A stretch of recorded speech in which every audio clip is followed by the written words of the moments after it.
Hi guys. Number one, you will be used for what you lead with. As you interact with a woman, she will assess your strengths and weaknesses and determine what you have to offer along the way. It's important to be fully aware and cognizant of the fact that if you put on a strong emphasis on showcasing your wealth and status, you will be seen as a source of material benefits with little to nothing more to offer because you have set the stage for that. On the other hand, if you lead with a no-nonsense authoritative demeanor, but also someone who displays your true self, showing genuine intentions and authenticity, she will be more likely to be appreciative and value you for who you are. Don't lead with anything that won't reciprocate genuineness from her. Number two, a woman will run over you if you let her. If you don't assert your dominance and masculinity, a woman will run over you. Once a woman perceives you as weak, your attraction level greatly diminishes in her eyes. If a man is too fearful, needy, or clingy, he's naturally more cautious with women because out of fear, he doesn't want to say no to them. The weak men were left to die, and the strong men were leaders of the pack. If they see you as a weak man, they will take your place in being the man because subconsciously they see it as survival. Number three is nice guys usually do finish last. When a woman is done with her proverbial bad boy phase and the desire to be a wife and a mother start weighing heavy on her, she'll want to come back and settle down with a good man to start her life with. A nice guy is usually the last man she settles down with. If you're a man who's described as sweet, sensitive, soft, or shy, the vast majority of girls won't be attracted to you. For men, being labeled with these characteristics are not desirable traits in the eyes of the majority of women. Men who are overly focused on pleasing everyone else and constantly seeking approval are also lacking in authenticity, which comes off as insecure and inauthentic. Number four is most women lack empathy for men. Men are constantly being told to man up because emotions are weak and real men don't cry. Just as much as it has desensitized men, it has also created an emotional desensitization in the eyes of women for men. This has caused women to dislike men they view as emotional. When most women see men, they see them as impenetrable and indestructible.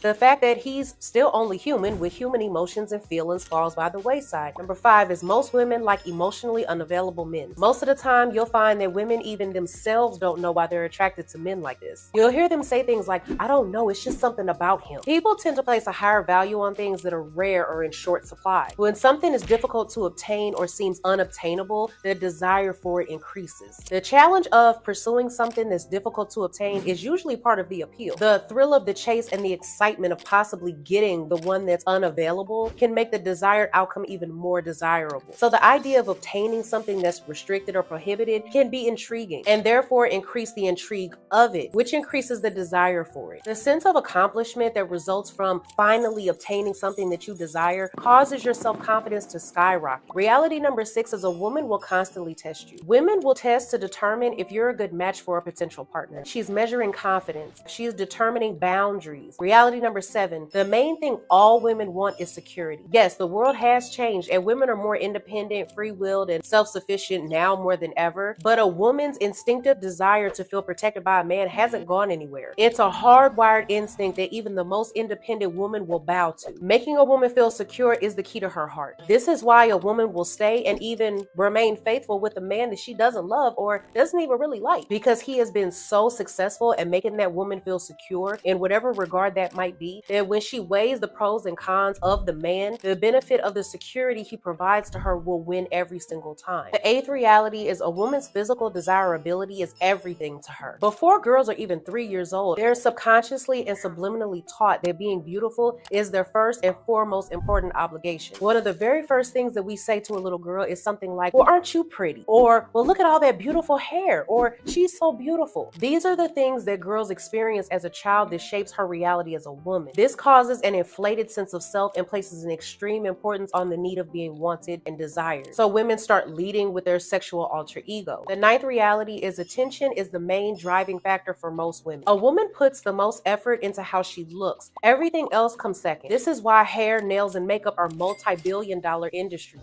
Women fish for attention in both covert and overt ways. This is why you have some women who will just blatantly expose themselves. Then you have others who will post the, oh, I'm just working out pic. Meanwhile, she's showing her whole body in the clips on social media. The 10th reality is she usually won't be able to match her sex drive. A woman has an innate resistance to want to have sex very frequently because natural selection has conditioned her mind to equate sex with pregnancy and the biological and social complications that arise from it. This is why women typically have a substantially lower sex drive than men. So you will be hard pressed to find a woman who can actually match your sex drive long term. Now, I'm not talking about the honeymoon phase when everything is new and you just want to rip each other's clothes off off 24/7. Once you get more familiar with each other and the newness of the relationship has died down a little, you'll find that usually her sex drive will too. So with that being said, until the next video, I'll see you guys later. Bye.